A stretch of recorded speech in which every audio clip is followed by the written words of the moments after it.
বিশ্বকবি রবীন্দ্রনাথ ঠাকুরের স্মৃতি বিজড়িত স্থান খুলনার ফুলতলা উপজেলার দক্ষিণডিহি এলাকা। পেছনে যে ভবনটি দেখছেন সেটি বিশ্বকবি রবীন্দ্রনাথ ঠাকুরের শ্বশুর বাড়ি।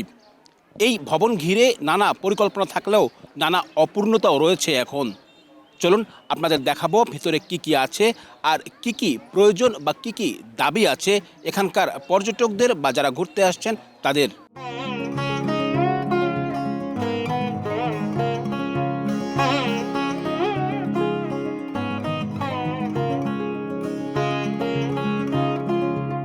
ফুল ফল আর বিচিত্র গাছগাছালিতে ঠাসা পুরো দক্ষিণডিহি কমপ্লেক্সে ঢুকতেই চোখে পড়বে দুই পাশে রবি ঠাকুরের দুটি ছোট আবক্ষ ভাস্কর্য।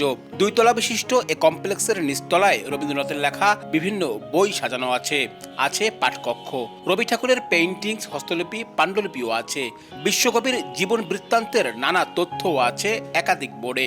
রবীন্দ্রনাথের স্ত্রী মৃণালিনী দেবীরও নানা স্মৃতি চোখে পড়বে কমপ্লেক্সের ভেতরে। ঘুরে ঘুরে সেসব দেখছেন দর্শনার্থীরা। নানা প্রান্ত থেকে রবীন্দ্র কমপ্লেক্স দেখতে এসে মুগ্ধ তারা।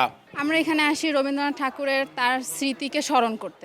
তার হচ্ছে গিয়ে কিছু লেখা যেগুলো আমরা পড়ি সেগুলোকে আমরা মনে ধারণ করি, সেই জন্য সেই টান থেকে আসলে আমাদের এখানে আসে। যার কারণে সবাই আগ্রহ দেখাচ্ছে এখানে আসার জন্য। মানুষ জানছে ভেতরে অনেক ছবি আছে, তার বিভিন্ন প্রবন্ধ আছে, কবিতা আছে, যেগুলো সম্পর্কে মানুষ জানতে পারছে আর আগ্রহ জাগছে পড়ার জন্য। এই সব মিলে অনেক সুন্দর গোছানো পরিপাটি পরিবেশ। খুলনা জেলা প্রশাসনের উদ্যোগে 1995 সালে দখলমুক্ত হয় এই ঐতিহাসিক বাড়ি। পরে প্রত্নতত্ত্ব অধিদপ্তর অধীনে নিয়ে বিভিন্ন সংস্কার করে। তবে এখানে একটি পূর্ণাঙ্গ রবীন্দ্র কমপ্লেক্সের আক্ষেপ রয়েছে অনেকেরই।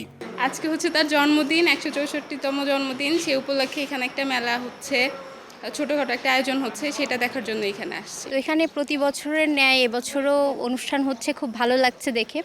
আসলে এখানে যে রবীন্দ্র কমপ্লেক্সটি আছে, এখানে দেখার মতো অনেক কিছু আছে, রবীন্দ্রনাথের সংগৃহীত যেগুলো জিনিসপত্র, এবং সে যে একজন আমাদের বিশ্বগুরু রবীন্দ্রনাথ ঠাকুর, তিনি যা রেখে গেছেন তার সৃষ্টিকর্ম আমাদেরকে অনুপ্রেরণা দেয়। পরিকল্পনা অনুযায়ী খুলনার এই রবীন্দ্র কমপ্লেক্সে গবেষণা কেন্দ্র, সংগ্রহশালা, রেস্ট হাউস কিংবা পর্যটন বান্ধব অবকাঠামো করার কথা থাকলেও 3 দশকেও তা আলোর মুখ দেখেনি। তবে জেলা প্রশাসক বলছেন সব পরিকল্পনাই বাস্তবায়ন করা হবে পর্যায়ক্রমে। খুলনার সাথে রবীন্দ্র সাহিত্যের এই সম্পর্কটি, সেটিকে আরও উজ্জ্বল করা, আরও প্রাগ্রসর করা, সেটি এই আয়োজনের একটি অন্যতম উদ্দেশ্য।